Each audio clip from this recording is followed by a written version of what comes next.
Okay, it has come to my attention recently for no particular reason at all that it might be useful to talk a little bit about political alignment, that maybe the terms left and right in political discourse in this country have sort of lost some of their meaning because people don't actually know what they mean. So this is going to be two videos. This one, I'm just going to talk about the basic heuristics of political left and right, like what they classically mean, like what they are supposed to contain when we talk about someone being super far to the left or far to the right.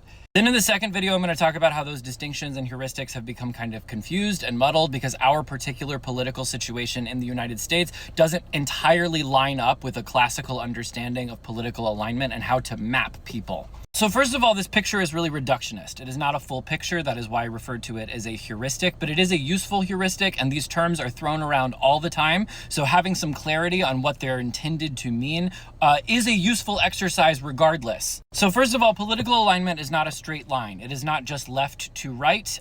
You can imagine it metaphorically as both having an X and a Y axis. You could think of it going top to bottom as a social axis and left to right as an economic axis. There's, the familiar slogan that I'm, socially liberal, but fiscally conservative, or the reverse, or whatever. It's a much more complicated picture than that, but you can start to think of it that way. So along this imaginary economic horizontal axis, you can imagine the farthest right being beliefs and ideologies that are centered on market forces being the structuring mechanisms of an economy. That is, economies are created by market forces interacting with each other without any sort of planned intelligence, any sort of intervention, any sort of involvement of people deliberately trying to shape the economy in particular ways. So this is just total hands-off capitalism. This is just people's profit-driven, self-interested behaviors are what are going to drive the economy and drive how wealth is distributed, and we are not going to get involved in trying to change it or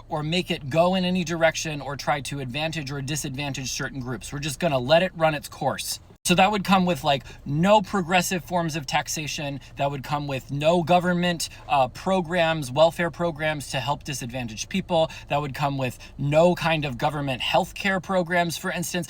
All of those things are not consonant with a very hard right economic understanding of politics.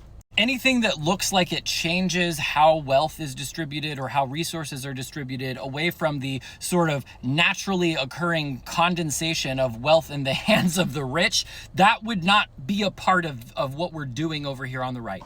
And then all the way on the left, you would have the opposite, essentially. You would have a completely centralized, planned economy where resources are deliberately distributed, usually ideologically according to some kind of egalitarian metric, where everyone has roughly the same amount of resources to work with. There's sort of intervention into markets to stop them from ballooning in the hands of the rich, to try to keep everyone at a sort of a basic level of equality. So all the way over there to the left would be a sort of hyperbolic understanding of communism that has never actually been tried in recorded history on the planet Earth. It would be a sort of hyper-idealized Marxist notion of from each according to his talents to each according to his needs, where the government steps in and ensures that everyone has their basic needs met by taking from the rich and giving to the poor. It is worth emphasizing here that historical communism is not that. That is not what happened. We have never actually seen that at scale in any nation in history ever. Just like we've never actually seen an entirely hard right economic situation either. There's always been a sort of mix of interventions, but we've gotten historically much closer to that far right picture than we have to that far left picture.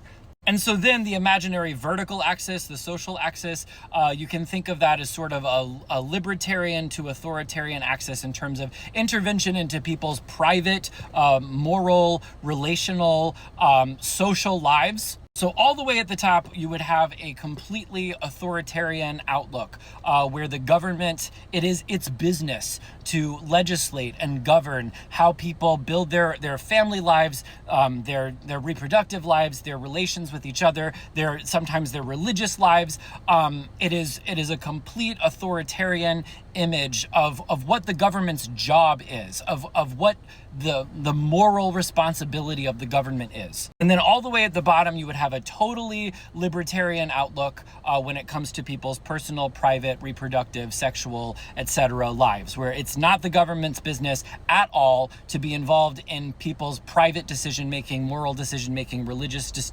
decision-making, etc. So like some extreme examples of political systems, you would have like fascism and Nazi Germany, etc., being a hard right, highly authoritarian regime. You would have like Stalinist communism being a theoretically hard left, highly authoritarian regime. And then as you get further down the libertarian axis, there are many fewer examples because that often does not happen. But at least theoretically, ideally, the American philosophy is supposedly that we are extremely far down on the y-axis in terms of non-interventionist libertarianism into people's private lives, and then we are center-right in terms of the economic axis. That's at least what we think we are. A sort of economically mixed regime where we make minimal interventions into the economy to make sure that people don't have extreme destitute conditions, but we don't inhibit the activities of the rich. And then we also don't involve ourselves in the private lives of people in terms of legislating morality, etc. That's the idea. In practice, that's not really what happens. So I'm going to talk about all of that in the following video.